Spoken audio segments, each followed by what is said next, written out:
দিনের মতো আরও একটি ভিডিও নিয়ে শুরু করলাম। আসসালামু আলাইকুম everyone, welcome to back to my channel.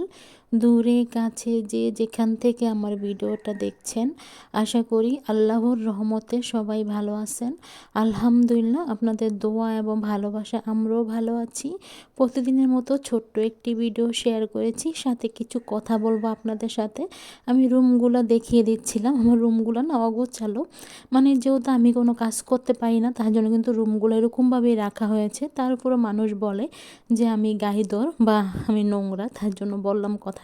আচ্ছা আপুরা, আপনারাই বলুন আমি কিভাবে এখন কাজ করব, আর কিভাবে আমি এখন বাসা পরিষ্কার করব, আর কিভাবে বা আমি জিনিসগুলো এখন গুছিয়ে রাখবো। তার জন্য কিন্তু এভাবেই রাখা হয়েছে। আর দেখুন, ওয়ার্ডরোবের উপরে কিন্তু সব কিছু রাখা হয়েছে, টলি ব্যাগ, তার উপরে কিন্তু বস্তাতে ভরে হাঁড়ি পাতিল আবার বিভিন্ন জায়গায় কিন্তু রাখা হয়েছে। তারপরে মানে বাসাটা একটু ময়লা আছে, যেহেতু আমি এখন কোনো ঠিকমতো ঝাড়ু দিতে পারি না বা আমি বাসাটা মুছতে পারি না। আমার আম্মা যতটুক পারে অতটুকুই করে। তারপর যদি মানুষ দোষ ধরে, মানে হয়ে গেছে নতুন বিল্ডিংয়ে আসছি, মাত্র 15 দিন হয়েছে। এই 15 দিনের ভিতরে যদি মানুষ বলে ফেলে যে আপনারা নোংরা, আপনারা ময়লা থাকেন বা আপনারা পরিষ্কার থাকেন না, এখন কিভাবে পরিষ্কার করব বলুন আপুরা, আপনারাই বলুন।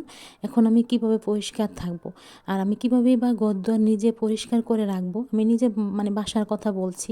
এখন আমার যে শখের ডাইনিং টেবিলটা, আমি ডাইনিং টেবিলটা তো আমি ঠিকমতো মুছতে পারছি না, যতটুক পাচ্ছে আমার আম্মা করছে। কিন্তু আমার আম্মা তো সব কিছু করতে পারবে না, আমার আম্মারও বয়স হয়েছে। আমার আম্মাও তো ফ্লোরে বসে কাজ করতে পারবে না, আর আমিও তো এই সময় নিচে বসে কোনো কাজ করতে পারবো না। বিশেষ করে আমার পেটে কোনো চাপ দেওয়া যাবে না, বাড়ি কাজ করতে পারবো না আমি। তারপরও মানুষ কেন এরকম বলে বুঝি না। এরকম হলে তো আমরা থাকতে পারবো না এই বাসাতে। যা পরিস্থিতি বুঝতেছি যে এরকম হলে তো এই বাসায় আমরা থাকতে পারবো না। আর আপুরা, আপনারাই দেখুন তো বাসায় কোনো ময়লা আছে কিনা, কোনো ঝুল আছে কিনা। মানে দেয়ালের কথা বলছি, এই যে রান্নাঘরটা দেখুন, রান্নাঘরটা কত পরিষ্কার, মানে যতটুক পাচ্ছে অতটুকুই কিন্তু পরিষ্কার করে রাখা হচ্ছে। হয়তো বাসাটা কিন্তু এখন মুছতে পারছে না, যেহেতু আমার আম্মুও কিন্তু করতে পারছে না, আমিও করতে পারছি না। আমি যে জোর দিয়ে কোনো কিছু করব, যেহেতু আমার পেটে চাপ পড়ে যাবে, আমি বাড়ি কাজ করতে পারবো না। এখন আমার নিজেরই চলাফেরা করতে অনেকটাই কষ্ট হয়ে যায়। তারপর যদি এইসব কথা বলে, তখন না অনেক খারাপ লাগে আপুরা, কি বলবো। দেখুন, আমি যে তাকের উপরে হাঁড়ি পাতিলগুলো রেখেছি, তাকের উপরে কোনো ময়লা আছে কিনা বা কোনো ঝুল আছে কিনা, মানে যতটুক সম্ভব অতটুকু কিন্তু পরিষ্কার করে রাখা হচ্ছে। বাকিটা এখন তো করতে পারবো না, যেহেতু এখন আমি অসুস্থ, আমি কোনো পেটে চাপ দিতে পারছি না। আর আপনাদের ভাইয়াও কিন্তু মানে করতে পারছে না, যেহেতু আপনাদের ভাইয়া এখন বাসায় আসতে পারছে না ছুটিতে।